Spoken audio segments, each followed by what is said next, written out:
varias cosas interesantes. Vamos a hablar hoy día de las glándulas salivales. Ya hemos hablado de la saliva, hemos hablado de algunas cosas generales. Ahora vamos a tomar especificaciones histológicas. Por ejemplo, ¿cuál es la estructura histológica?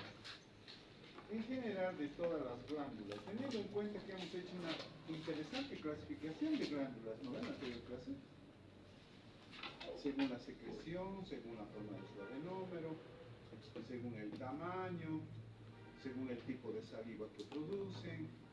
Se ha hecho una clasificación. ¿Se acuerdan o no se acuerdan? A ver, voy a volver. Mucha olvidado ya. Hasta pues. Ahí está. Esto es lo que debemos saber. A pesar que el rojo no se nota muy bien. No importa. Según el tipo de secreción, ¿está? ¿Por qué no quiere funcionar esto?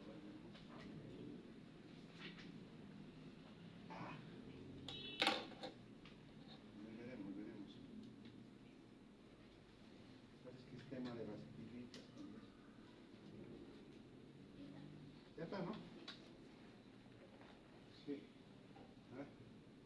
No, nada. No quiere funcionar. Bueno. Así es también que podemos hacer. Ya. A ver, nos inventaremos aquí un marcador. Aquí hay un puntero también.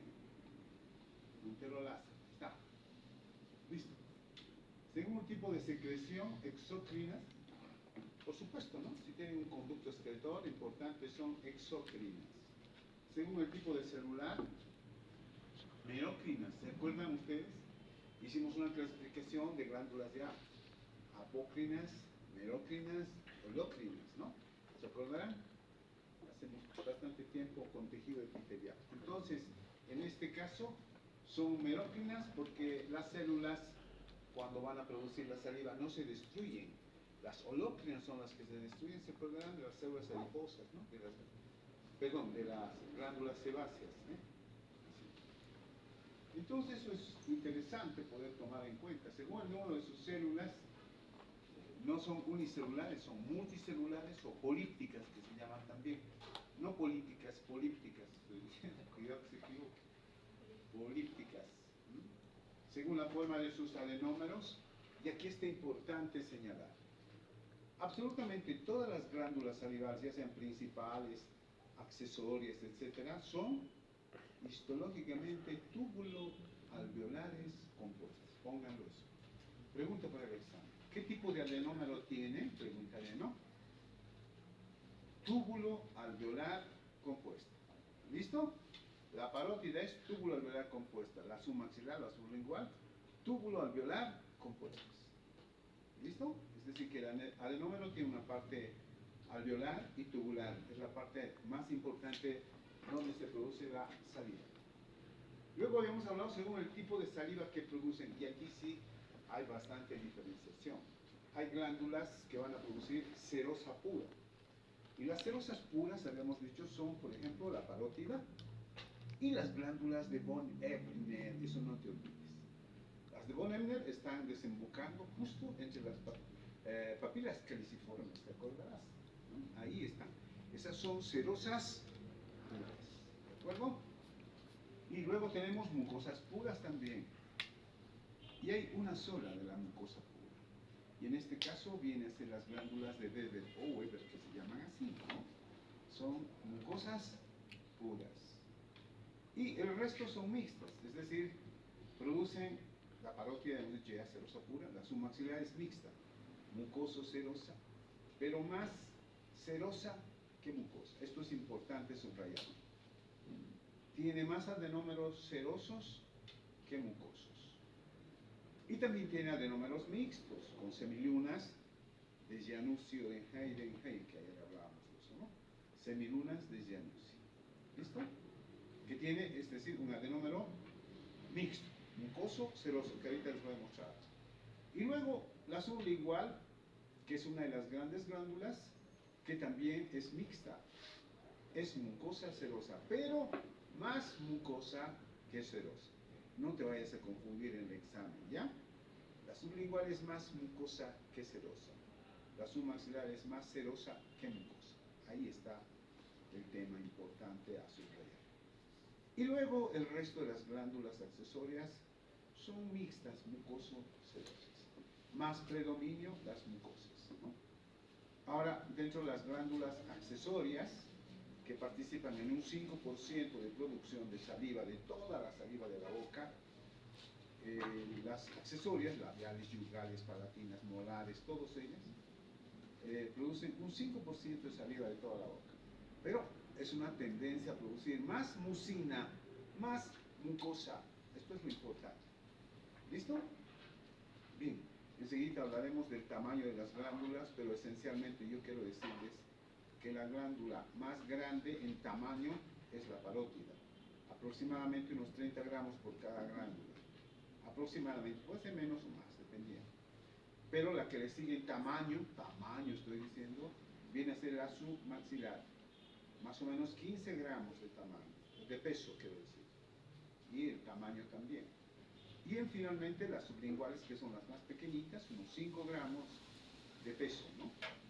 Pero en tamaño, la parótida más grande, segundo lugar la submaxilar y tercero la sublingual. Pero aquí está el asunto funcional. Desde el punto de vista funcional, el 60% de la saliva que se produce en la boca está producida por la submaxilar. Esto es lo más importante. Entonces, ¿cuál será la glándula con producción mayoritaria de saliva en la cavidad bucal? Respuesta: submaxilar. ¿Me escuchan? No se van a olvidar. La submaxilar es la glándula que produce la mayoría de la saliva, el 60% de la saliva. Bueno, ahí está. Ahí está otra vez la clasificación, según las células que constituyen el adenómero. Adenómeros con células serosas puras, mucosas puras, adenómeros mixtos. Cuando digo mixtos me refiero a las semilunas o medias lunas que van a producir en su característica histológica. Es como una naranja con doble cáscara, es decir, por fuera seroso y por dentro mucoso. ¿Listo? Hay adenómeros mixtos. Según la ubicación en las paredes de la boca, unas van a estar intrínsecas, es decir, se ubican tanto en la mucosa como en la submucosa, y otras extraparietales o extrínsecas, así se los denomina, ubicadas fuera de las paredes bucales en cuyos conductos solamente se abren en la cavidad bucal. Ahí está. Según la cantidad de saliva que producen, aquí estaba, ¿no? Lo que estaba mencionando. La submaxilar produce el 60% de la saliva, no te olvides de eso. La parótida, a pesar que es la más grande la parótida, ¿no? Pero produce un 30% de saliva, serosa pura, ¿no? Y la sublingual, ahí está, un 5%. Y el resto de las glándulas accesorias, labiales, yugales, molares, palatinas, en fin, labiopalatinas, todas ellas, producen un 5%. Total hacen un 100% de la saliva. Y tú sabes ya que en la boca al día se produce casi 1,5 litros de saliva, ¿no? Una persona de 70 años y una persona joven además, ¿no? Una persona que tenga unos 21 años, 22 años, ¿no? Entonces, esa cantidad de saliva, eso disminuye en los ancianitos viejitos, es decir, ya por el envejecimiento va disminuyendo la cantidad de saliva. Ustedes han debido notar en los abuelitos siempre le pegan un vasito de agua, ¿no? Porque se seca la boca, ¿verdad? Entonces, vean que ustedes, la funcionalidad de las glándulas va disminuyendo conforme la edad. En los jóvenes y en los niños se produce mucha mayor cantidad de salivación. Pero es el promedio, ¿listo? Ya. Ahora sigamos. ¿Cuál es la estructura histológica de esta hablaba? Dos componentes, el parénquima y el estroma, ¿no es cierto? El parénquima ya hemos dicho, ¿no?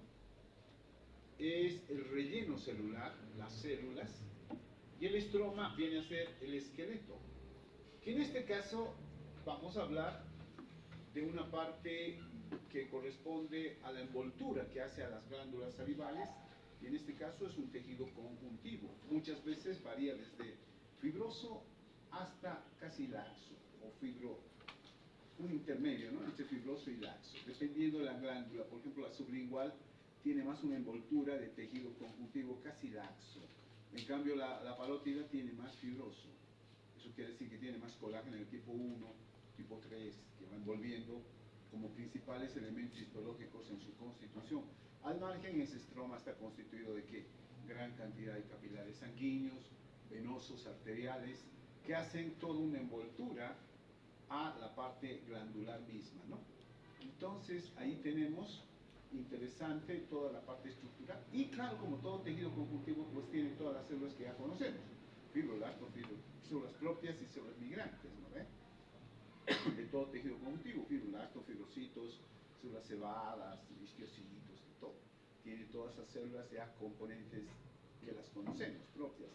Pero aquí tal vez un elemento importante en dos regiones de la glándula parótida y de la glándula submaxilar. En la glándula parótida, por ejemplo, existe la bolita de Bichat. Ustedes lo saben, ahí está ubicada en la pared lateral de la boca, cuyas estructuras adiposas se proyectan y son parte del estroma glandular. Es más, se proyectará intralobularmente dentro de la glándula parótida la presencia de tejido adiposo. Importante elemento para diferenciar histológicamente en la observación de la glándula parótida y de otra glándula muy parecida, casi idéntica, yo diría idéntica, que es el páncreas. El páncreas es otra glándula, ¿no?, mixta, endocrina exócrina. Tiene islotes de Langerhans, el páncreas.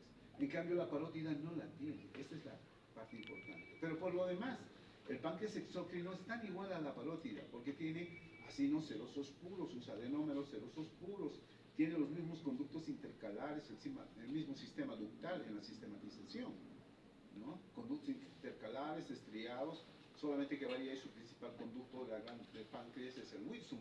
En cambio, la parótida es el conducto steno, o Stensen, que se llama así. Y ahí varían entonces las cosas, ¿no? En el páncreas, por ejemplo, no vamos a encontrar tejido adiposo, eso quería señalar. La parótida sí tiene células adiposas importantes. Y ahí es donde vamos a diferenciar para no confundir páncreas, porque si nos presentan dos láminas en el examen final de páncreas y parótida, tú vas a tener un gran lío. Pero lo que te marca es la presencia de tejido adiposo, que te está diciendo que es parótida. No te olvides que se proyecta hasta la bola de Bichat, que ingresa dentro de la misma glándula, entre los lobulillos glandulares, ¿no? Ahí está.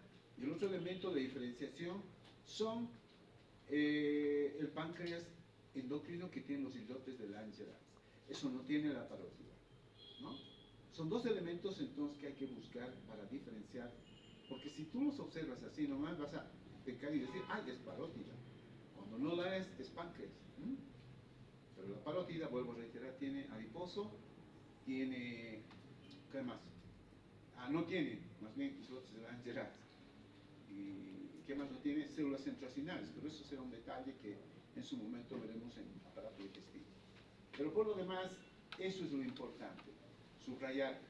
No confundir glándula parótida con páncreas. ¿Listo? Ya está. Ahora bien, hemos ido hablando de todo lo que corresponde a esa envoltura de tejido conjuntivo y vamos a ir hablando entonces ahora sí de las mismas glándulas. Y ahí está los acinos o alvéolos, que también se llama así, que son serosos en la glándula parótida o mucoso mixtos en las otras glándulas, tienen características propias. Y aquí está uno de los dibujitos que vamos a ir mencionando. Veamos. Yo tengo aquí un esquema de una glándula salival. Dos partes importantes que hay que ver. Es decir, nosotros siempre tomamos en cuenta lo que constituye la unidad histológica, fisiológica en las glándulas. Y aquí viene otra de las preguntas para el examen parcial. Todos han anotado las glándulas. ¿Cuántas ya van? No sé. 30, 40 preguntas, no sé, ya estamos haciendo el examen. Pero... A ver, vamos. La unidad histológica y funcional de las glándulas salivales es la cialona. La cialona, con S de sapo. La cialona, ¿listo? La cialona, perdón, la cialona está constituida por los adenómeros. Esta parte es los adenómeros, miren ustedes en las glándulas, es la parte secretora, es la parte principal de la glándula, ¿no? Así también dicen los libros, la parte principal o secretora, o mejor adenómero, que es la palabra más correcta que se debería dar en las glándulas, es donde se produce la saliva, queridos amigos. Esta es la parte importante, funcional, secretora de la saliva. Y luego, estos alvéolos o acinos van a continuarse con un conducto excretor. Ahí está. Un conducto excretor que está constituido de células epiteliales cúbicas con núcleo esférico central, ahí lo ven, que se llama el conducto intercalar. El conducto intercalar, no te olvides, se origina directamente de los adenómeros. Es la que recoge la saliva de los adenómeros. ¿Listo? Y un poquito más allá del trayecto, pero dentro del lobulillo glandular, está otro conducto que de pronto cambia sus células, se vuelven altas, cilíndricas, con núcleo también esférico, pero casi proyectado al polo apical. No te olvides que en una célula siempre determinamos su polarización, igual que el globo terráqueo, o polo norte o polo sur, solamente que en las células decimos polo apical, el que mira a la luz del ducto, y el polo basal, el que está sentado sobre la membrana basal. ¿Listo? Esto es importante saber en la polarización de las células. ¿Por qué? Porque en el polo basal, por ejemplo, los conductos estriados, y se llaman estriados porque tienen muchos pliegues que van a servir de inserción en la membrana basal mediante hemidesmosomas. Tiene bastantes pliegues en este sector y esos pliegues se ven como estrías y por eso se dicen conductos estriados. Pero un poquito más adelante vamos a explicar además cuál es la importancia funcional de estas estrías, por qué estos conductos tienen estas estrías importantes. Pero estos son los conductos estriados, mis queridos amigos. Son los conductos que se forman a partir de los conductos intercalares, un poco más allá en el trayecto. Yo diría mejor, es la fusión de los conductos intercalares que originan a un tronco que vienen a ser los conductos estriados, ¿no? Entonces, intercalar con intercalar se fusionan para formar otros de mayor calibre, como un árbol, ¿no es cierto? Las ramas de un árbol que se van formando así.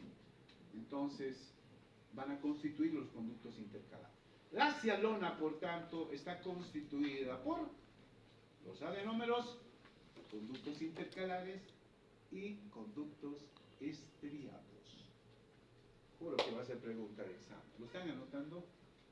Yo voy a ponerles la cialona, unidad histofisiológica de las glándulas salivales, está constituido por, les pondré segmento principal, adenómero, inciso B, les pondré conductos intercalados, inciso C, conductos estriados, ninguno, todos. ¿Qué van a responder? Pues, con la zurda pueden hacer eso, ¿no? ¿No? Es fácil eso, ¿o no? Ya está, ya está, ya está. Ahora que ya sabemos qué es la cialona, la unidad histológica y funcional, ahora vamos a ver que las glándulas varían en su característica de producir saliva. Hay glándulas que son serosas puras, hay glándulas que son mucosas puras. Por lo tanto, los adenómeros, si hiciéramos un corte de este adenómero para mostrarles cómo estaría constituido histológicamente. Aquí está. Este es un adenómero seroso mucoso, ¿no? Seroso mucoso. Aquí yo tengo, estos son los conductos estriados, este es un acino mucoso. Los serosos, quiero decirles que tienen células altas prismáticas, ¿no? Prismática es parecido a unos conos, ¿no? Una formación de forma de cono, les diría así. Ahí está. Miren ustedes, son altas, células altas, que están asentadas en una membrana basal y determinan un lumen que a veces no se observa o a veces es muy pequeñito. un lumen dentro del adenómero de la serosa pura, que es donde se colecta la saliva y luego conducido hacia el conducto intercalar. Este es un adenómero seroso puro. Tiene una característica por tener un núcleo esférico que se proyecta casi al polo basal. Al polo basal. Y en la parte apical, en este polo apical, se puede ver muchos gránulos de productos de proteínas, ¿no? En este caso, proteínas como la tialina, proteínas como la mucina, en fin, dependiendo de qué tipo de saliva se está produciendo. Pero es importante valorar esta polarización. Pues un poquito más casi en la parte central estarán el aparato de Golgi, ¿no? Y estará el retículo endoplásmico rugoso, signo de una gran actividad secretora. Así es entonces como están estas células dispuestas y tienen una característica con la tinción universal de ser muy eosinófilas. Por eso se las va a notar de un rosado intenso, casi oscuro, un rosado oscuro casi, ¿no? Intenso. Por lo tanto, son eosinófilas las células. Están asentados en una membrana basal, cierto, pero ¿qué comparte con otras células que están ubicadas en el exterior? Células que se ensartan mediante hemidesmosomas y también del tipo relación celular comunicante entre las mismas células. Me estoy refiriendo a que afuera de los adenómeros, muy por afuera, existen unas células, tengo un dibujito para mostrárselos enseguidita, llamadas las células mioepiteliales. Mioepiteliales. Son células mioepiteliales. No solamente están en los adenómeros, están también por fuera de la membrana basal de los conductos intercalados y estarán también en los conductos estriados, porque hace tiempo, muy atrás, se decía en los libros que solamente eran propias de los adenómeros. Hoy día se pueden observar también en los conductos intercalados y en los conductos estriados. Por lo tanto, para el examen, las células mioepiteliales, ¿no?, están presentes en, les pondría adenómeros, conductos estriados, conductos intercalados. Ninguno, todos, en todos, toditos tienen sus células mioepiteliales. Y enseguida veremos cuál es la importancia de las células mioepiteliales. La importancia es evitar el reflujo de la saliva. ¿No es cierto que se secreta en los adenómeros? Y la saliva tiene que ir en una sola dirección para salida hacia la cavidad bucal. Ese flujo tiene que tener. Pero entonces podría volver, porque de alguna manera podrían haber reflujos por diferentes patologías inflamatorias, tumorales, quísticas, no sé, tantas patologías que tenemos en las glándulas salivares.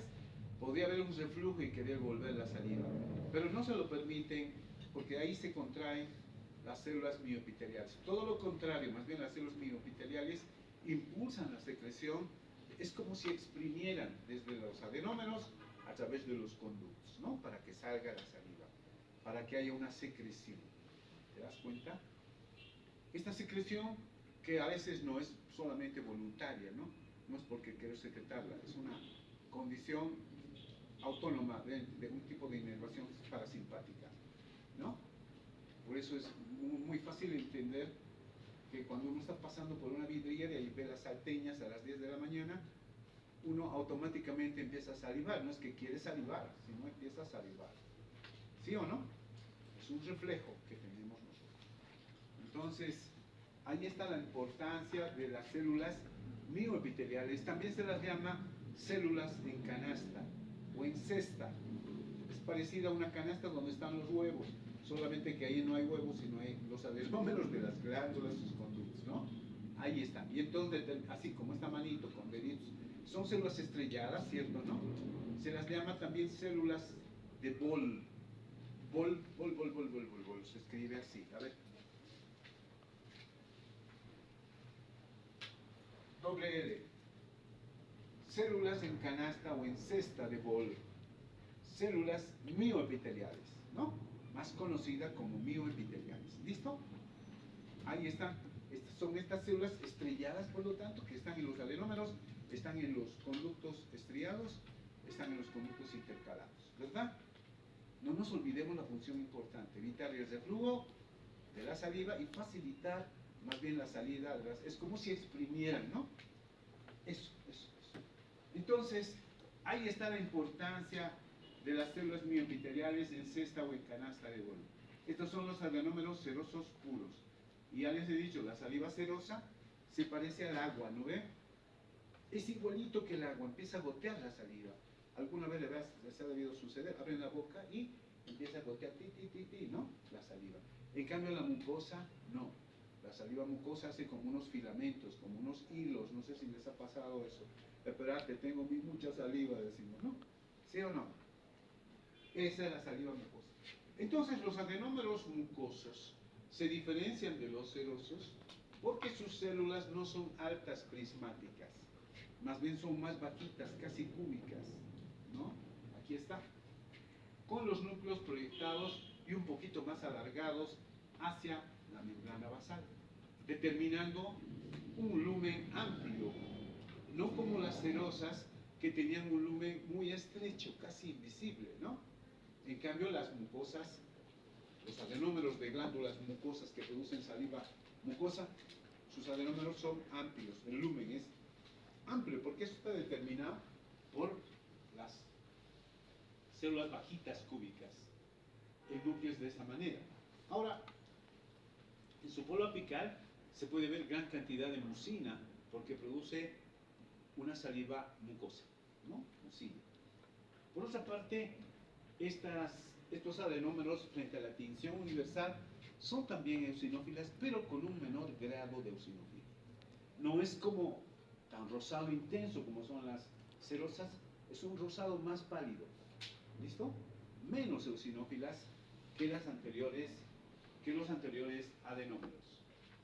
Y bueno, tenemos también acá los conductos estriados, que no hay que confundir, y los conductos intercalados, que también están constituidos por células cúbicas, pero los núcleos son centrales, como en este caso, miren, ahí está, son centrales, y en el otro, los conductos estriados, la característica es de que presenta estas estrías en la membrana basal. ¿Listo? Pienso que son las características más importantes, pero ahora nos falta observar también lo que son los adenómeros mixtos. Los adenómeros mixtos tienen por fuera seroso y por dentro mucoso, las dos cosas, ¿no?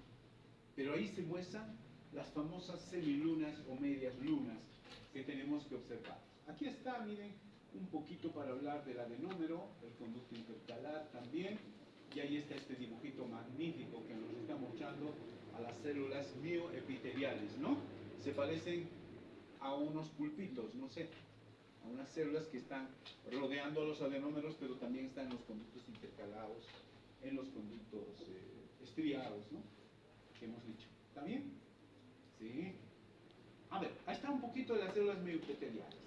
Presenta un cuerpo celular, prolongaciones estriadas, ya lo hemos dicho, un núcleo alargado también, presenta desmosomas, semidesmosomas, les dije, ¿no? Y tiene como si fuera músculo, ¿no? Filamentos de actina y miosina. No te olvides, eso era característica del músculo liso, del músculo estriado, esquelético, todo aquello, ¿no? Y aquí las mioepiteliales, a pesar que son epiteliales, pero tienen una característica mixta, ¿no? De músculo y epitelial.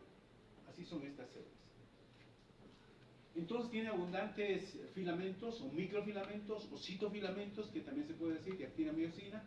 Son de origen epitelial, pero estos son epiteliales, con características musculares. ¿No ve? Parecidas al músculo liso. Aquí está un dibujito maravilloso de estas células mioepiteliales. Mira tú, ¿no? Se unen a la membrana basal. Mira, estas rayitas son los hemidesmosomas o semidesmosomas, ¿no? Que son prolongaciones de la membrana citoplasmática para que se encajen como unos deditos en la membrana basal. Eso eran los hemidesmosomas. Y se acordaban, los desmosomas eran prolongaciones de citoplasma que veíamos en la piel, en el estrato espinoso, ¿te acuerdas? Que se encajaban unos con otros para formar, como les diría, una intimidad entre las demás células, ¿no? Evitar que se desprendan, como si fueran empanaditas, decíamos, ¿o no? Ahí está. Todos son hemidesmosomas, ellas del adenómero. Afuera está la célula mioepitelial, también lo está en el conducto intercalar, ¿no? Esta es la imagen, entonces, el dibujito que nos representa, y aquí están los miofilamentos, ¿no?, de la célula mioepitelial en cesta o en canasta, ¿no?, de Bol que hemos dicho. Ahí está. Aquí está otra vez el dibujito para el seroso, que hemos hablado del adenómero seroso, su histología. Ahí están los gránulos que tienen vesículas de secreción de proteínas. Especialmente aquí se observa la tialina, que es una de las proteínas importantes que nos va a servir en la digestión de los alimentos que produce la parótida, ¿no? La parótida. En cambio, los adenómeros serosos tienen más mucina, ¿no? Los gránulos de mucina, o mucinógeno que también tienen, ¿no? Pero la parótida se caracteriza por tener esos gránulos llenos de tialina, lisocima también, miren. Lisocima, una enzima importantísima de la saliva, que son antibacterianos además, ¿no es cierto? Son antibacterianos. La lisocima es una proteína que produce las glándulas y especialmente la parótida, que son antibacterianos. Les dije la anterior semana, ¿no?, que por eso que nos lamemos la herida. Nos hacemos una herida e inmediatamente, como un acto reflejo, nuestros reflejos todavía de los ancestros animales de la caverna, hace de que nos frotamos ¿y por qué estoy chupando el dedo?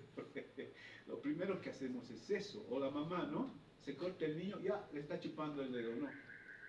Eso es un instinto que tenemos, ¿se dan cuenta? ¿Y por qué? Porque hasta los animales hacen eso, frente a sus heridas se lamen las heriditas, porque tienen mucha lisocima antibacteriana, ¿no? ¿Te das cuenta? Eso es importante. Ahí están los adenómeros serosos. Y aquí está el mixto, pues, muchachos. Miren, esto es lo que vamos a ver en la práctica arriba. Arriba está un dibujo de la misma histología que tengo acá abajo, de un adenómero mixto. Miren, seroso por fuera, miren, con esta tinción tricrómico, ¿no? Por fuera se ve la parte serosa, que es más eosinófila, dijimos. Y por dentro está el adenómero mucoso. Es mixto los adenómeros, entonces tiene seroso y mucoso, ¿no? Pero el seroso por fuera, en los cortes histológicos, siempre mostrará como si fuera una media luna. Miren, miren, o una luna cuarto creciente o cuarto menguante, no sé si es luna, ¿para qué lo estamos comparando con lunas? Ya, medias lunas. Bueno, las medias lunas vienen a ser, en el Abramovich, que es un libro argentino, ¿no?, de autores argentinos, nos dicen medias lunas, y ellos lo comparan con sus panes, que son medias lunas, que allá tienen, nosotros diríamos un cuernito, parecido a una media luna. Para nosotros son los cuernitos, ¿no? ¿Han comido cuernitos o no? Que tienen forma de cuernitos, diría yo, más que medias lunas, ¿no? Entonces, el Abramovich tiene eso, ¿no? Tiene sus tendencias, sus modismos de comparación, sus analogías. Ellos dirían sus medias lunas, no sé si han ido alguna vez a Argentina, tienen pancitos así como medias lunas. Pero no son cuernitos, los cuernitos más ricos que... Uy, qué cosa más bonita, ¿no? Ahí está. Entonces tiene formas de medias lunas, mejor semilunas, eso se entiende, ¿no? Y recordando a mi profesor Ferdinand Humboldt de hace tantos años, mi maestro, mi colega, yo soy su ayudante y todo, entonces decía, son las semilunas de Giannuzzi y de Heidenheim. Pero bueno, eso es muy antiguo, los epónimos ya no se utilizan ahora, ¿no? Pero, recordando, estoy diciendo de Giannuzzi, en italiano Giannuzzi, ¿no?, y en alemán Heidenheim. Ya caput. ¿Vale? Ahí está. Entonces, estos son los adenómeros seroso-mucosos, mixtos, medias lunas, ¿no? Ahí están los adenómeros serosos, ya hemos dicho, son pequeños, esferoidales, poseen características típicas, sintetizan, almacenan proteínas, ya lo hemos dicho. Entre ellas la milasa salival o tialina, lo hemos dicho también, ¿no? Está todo eso. Si lo ves a primer aumento, no lo vas a reconocer el lumen. Quizás en un tercer aumento, en fuerte a seco, ahí sí lo vas a ver mejor, ¿no? Es el lumen pequeño, pero mientras tanto vas a ver que son muy coloreadas los adenómeros en los oscuros, ¿ya? Son muy eosinófilos.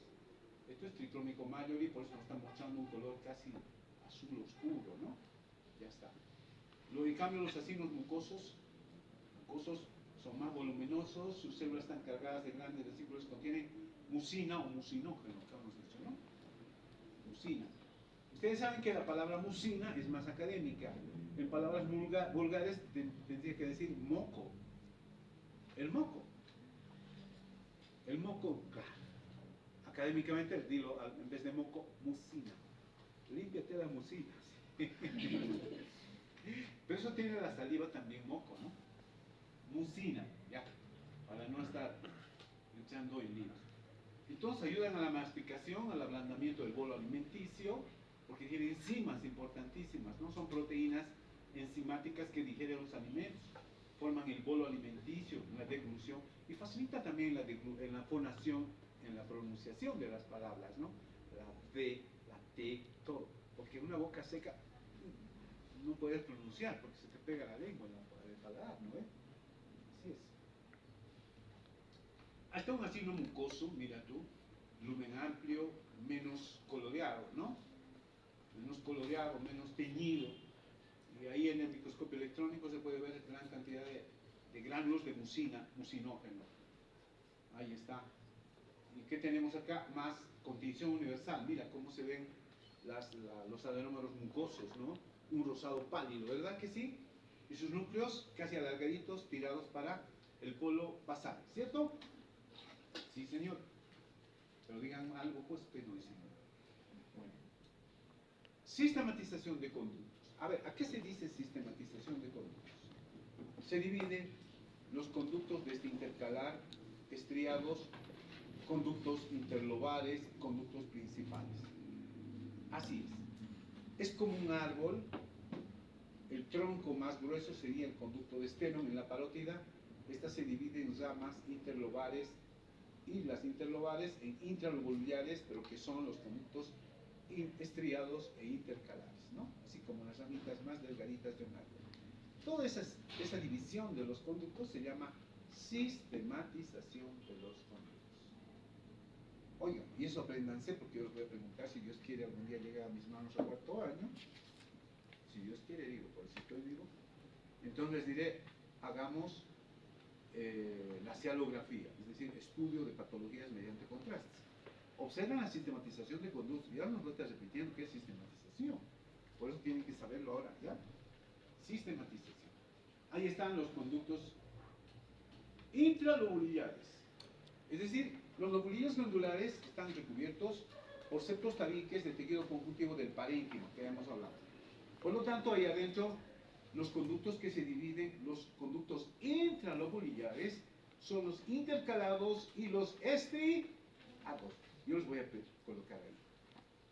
Se consideran conductos intralobulares a los conductos, inciso A, intercalados, inciso B, estriados, inciso C, principales de Stenone, todos, ninguno, o solamente A y B. ¿No? En este caso sería A y B, nada más. Los únicos que son intralobulares son intercalados e interlobulares, ¿no? El resto ya son conductos mayores.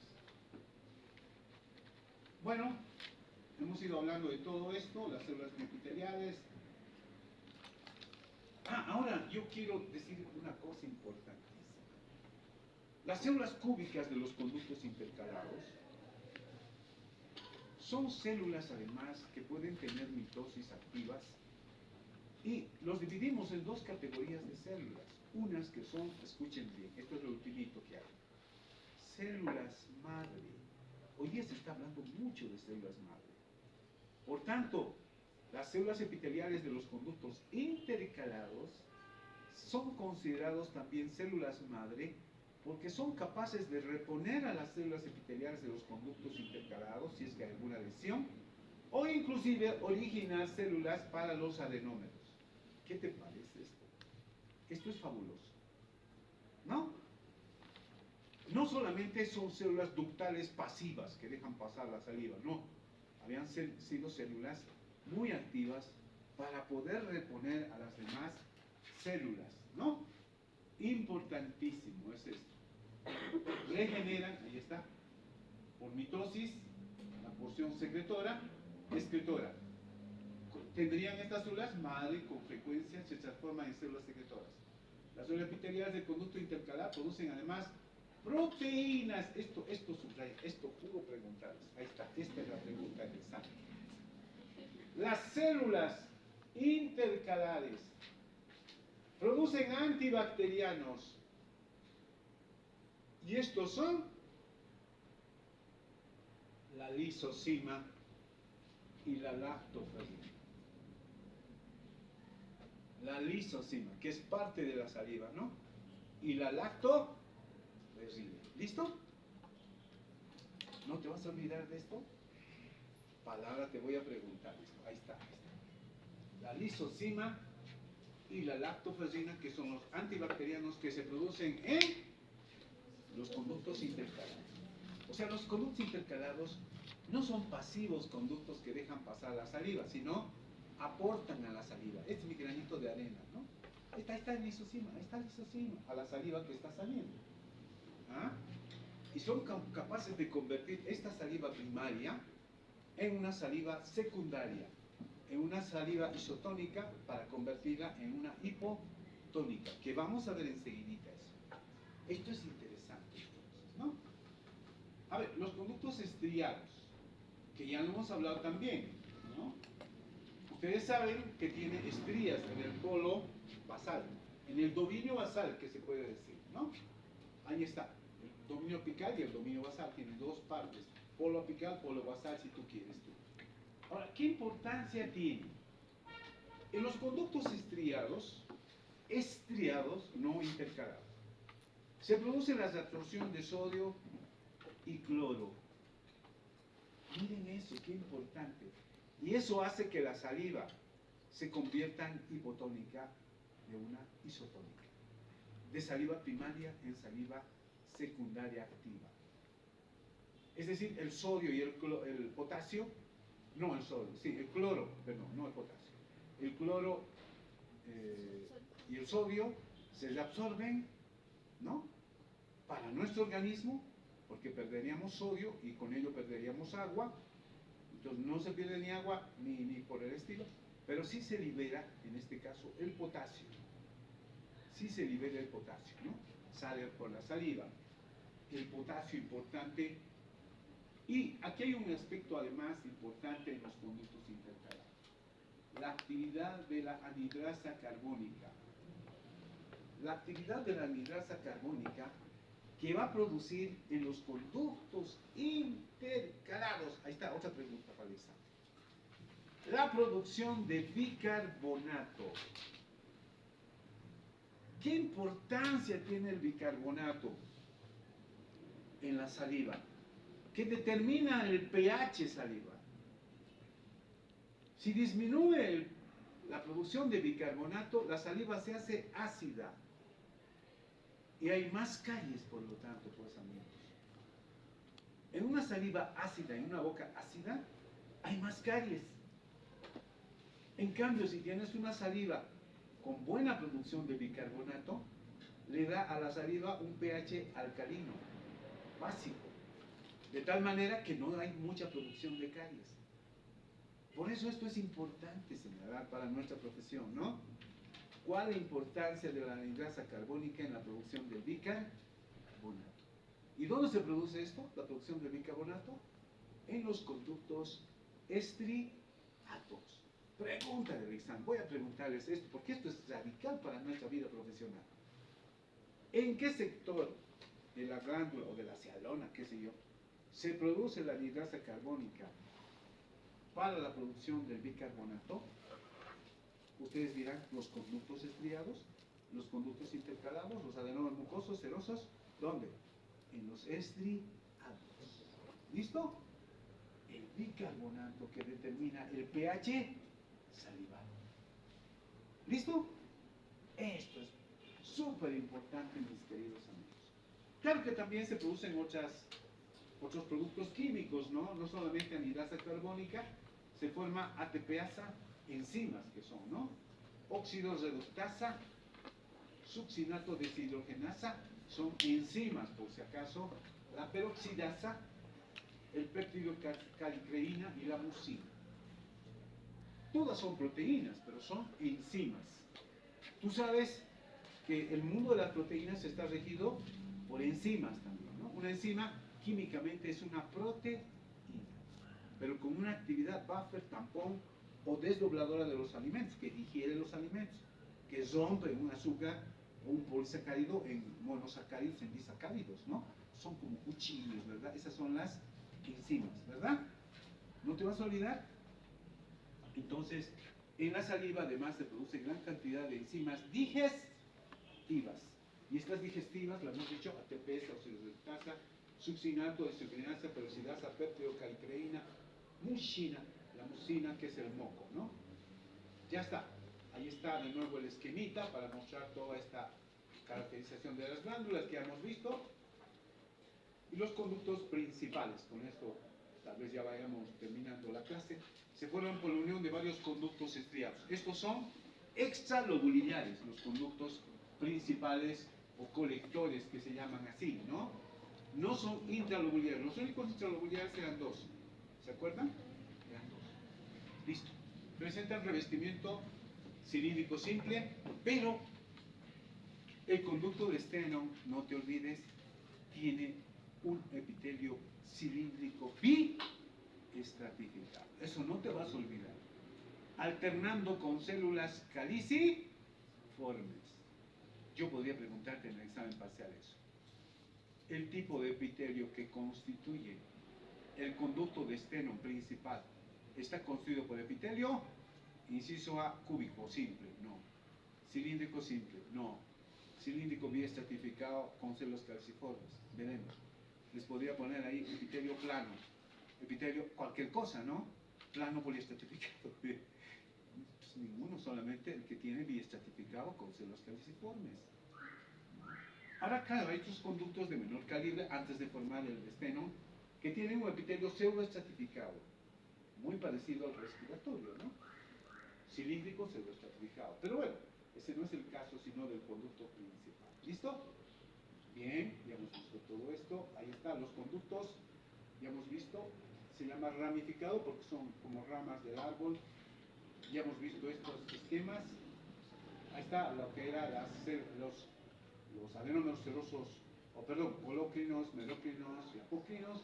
Ya lo hemos dicho esto. Acinos mixtos. Esto hemos mostrado ya. La vascularización. Las ramas principales de las arterias venas distribuyen en los tabiques. Eso ya lo hemos visto también. La irrigación necesaria es rápida.